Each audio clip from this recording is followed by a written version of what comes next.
LOC से समंदर तक एक्शन में भारतीय सेना, नेवी की पाकिस्तान को सबसे बड़ी चेतावनी, कोई दुश्मन हमारी रेंज से दूर नहीं है। इंडियन नेवी की गर्जना, कोई मिशन ज्यादा दूर नहीं, कोई सागर इतना विशाल नहीं। भारत की तैयारी से थर्राया पाकिस्तान, भारत के बॉर्डर से F-16 फाइटर जेट हटाए गए। F-16 जेट को ग्वादा के पास शिफ्ट किया गया। भारत के S-400 डिफेंस सिस्टम से डरा पाकिस्तान, F-16 की जगह JF-17 फाइटर जेट तैनात किए। एलओसी पर पाकिस्तान ने फिर से फायरिंग की। लगातार छठे दिन सीमा पर पाकिस्तान की ओर से फायरिंग हो रही है। नौशेरा, सुंदरबनी और अखनूर सेक्टर में पाकिस्तान ने की फायरिंग। भारतीय सेना ने भी पाकिस्तान को मुंह तोड़ जवाब दिया। पहलगाम आतंकवादी हमले के बाद से आज पीएम मोदी की 4 अहम बैठक। कैबिनेट सुरक्षा कमेटी की बैठक में सुरक्षा की तैयारियों पर होगी चर्चा। पीएम मोदी ने दूसरी बैठक cabinet committee on political affair की बुलाई है। राजनाथ सिंह, अमित शाह, नितिन गडकरी, जेपी नड्डा, निर्मला सीतारमण और जितन राम मांझी इसमें मौजूद होंगे। पीएम मोदी ने आज तीसरी बैठक कैबिनेट की आर्थिक मामलों की कमेटी की बुलाई है। शाम को चौथी बैठक केंद्र कैबिनेट की होगी। पाकिस्तान के साथ बढ़ते तनाव को देखते हुए पीएम मोदी ने सेना को दी है खुली छूट। कहा, कार्रवाई के लिए टारगेट और समय खुद तय करें। पीएम मोदी ने भारतीय सेना की पेशेवर क्षमताओं पर पूरा भरोसा जताया। कहा कि पाकिस्तान के खिलाफ अपने हिसाब से आप फैसला करें। पीएम मोदी ने कहा कि आतंकवाद को कुचलना हमारा राष्ट्रीय संकल्प है, इसे पूरी तरह खत्म करके रहेंगे, आतंकवाद को देंगे करारा जवाब। पीएम मोदी ने दिल्ली में रक्षा मंत्री राजनाथ सिंह के साथ बैठक की। उच्च स्तरीय बैठक में एनएसए अजीत डोवल, सीडीएस अनिल चौहान और तीनों सेनाओं के प्रमुख मौजूद रहे। आरएसएस चीफ मोहन भागवत ने भी पीएम मोदी से मुलाकात की। पहलगाम अटैक को लेकर के हुई है बातचीत। पाकिस्तान से तनाव के बीच पीएम मोदी का बड़ा बयान। कहा कि हमारे पास समय सीमित है और लक्ष्य बड़े। जम्मू कश्मीर में आतंकवादियों के खिलाफ सुरक्षा बलों का एक्शन जारी। बांदीपुरा में सुरक्षा बलों ने आतंकवादियों को 3 मददगारों को गिरफ्तार किया। बांदीपुरा के हाजिन में पुलिस, सीआरपीएफ और सेना की खुफिया जानकारी के आधार पर किया जॉइंट एक्शन।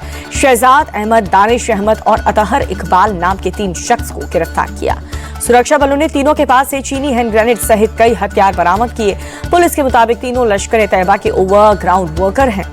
जम्मू कश्मीर में अलर्ट पर सभी सुरक्षा एजेंसियां।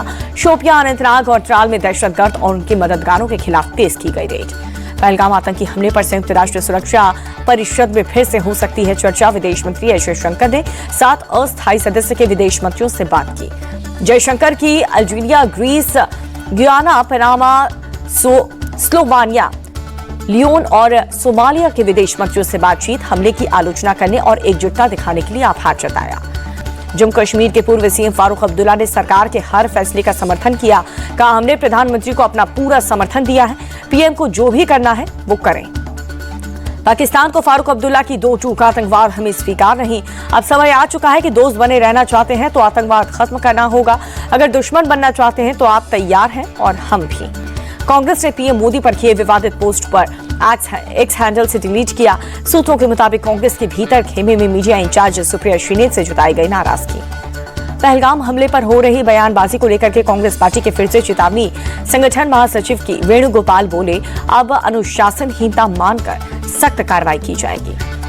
पहलगाम हमले को लेकर के कुछ पार्टियों की पोस्टरबाजी और बयानबाजी पर मायावती ने नाराजगी जताई। कहा कि ये देश हित में ठीक नहीं है, सभी पार्टियों को एकजुट होकर सरकार के साथ खड़े होने चाहिए। रायबरेली के बाद आज अमेठी दौरे पर राहुल गांधी। अमेठी में राहुल के कई पोस्टर लगाए गए।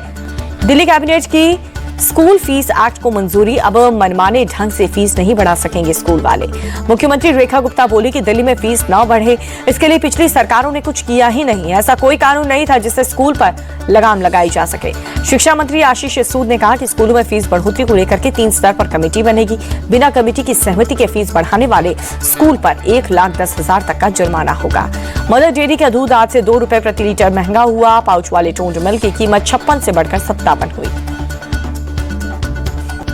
होटल में आग लगते ही पूरे इलाके में अफरा तफरी मच गई। फायर फाइटर्स ने क्रेन की सहारे ऊपरी मंजिल में लोगों का रेस्क्यू किया। आंध्र प्रदेश के विशाखापट्टनम में चंदनोत्सव के दौरान 20 फीट की दीवार गिरने से 8 लोगों की मौत, 4 घायल। रेस्क्यू टीम मलबा हटाने में जुटी है। सीमांचल मंदिर में हुए हादसे में मरने वालों में 5 पुरुष और 3 महिलाएं। टिकट की कतार के लिए बनी नई दीवार का एक हिस्सा ढहने से हुआ बड़ा हादसा। दिल्ली विश्वविद्यालय में एक राष्ट्र एक चुनाव को लेकर के युवा दौड़ का आयोजन। सीएम रेखा गुप्ता, केंद्रीय शिक्षा मंत्री धर्मेंद्र प्रधान ने दिखाई हरी झंडी। उत्तराखंड में 4 धाम यात्रा शुरू हुई। गंगोत्री और यमुनोत्री के आज खुले कपाट। गंगोत्री मंदिर को फूलों से सजाया गया। सीएम पुष्कर सिंह धामी बोले, सभी तैयारियां पूरी कर ली गई। सीएम पुष्कर सिंह धामी ने जानकारी दी, 2 मई को केदारनाथ और 4 मई को भगवान बद्रीनाथ के खुलेंगे कपाट। सीएम बोले, हम सभी का स्वागत करते हैं, सबकी यात्रा अच्छी और सुगम हो। देश भर में आज अक्षय तृतीया की धूम। प्रयागराज के संगम में पूजा अर्चना और पवित्र डुबकी। अक्षय तृतीया के अवसर पर वाराणसी में भी खास तैयारी। काशी विश्वनाथ मंदिर की विशेष सजावट की गई। वाराणसी में उमड़ी भक्तों की भारी भीड़। अक्षय तृतीया के अवसर पर श्रद्धालुओं ने गंगा नदी में लगाई पवित्र डुबकी। भारतीय वुमेन्स क्रिकेट टीम ने ट्राई सीरीज के दूसरे मैच में साउथ अफ्रीका को 15 रन से हराया। कृतिका रावल वनडे क्रिकेट में सबसे तेज 500 रन बनाने वाली महिला क्रिकेटर बनी।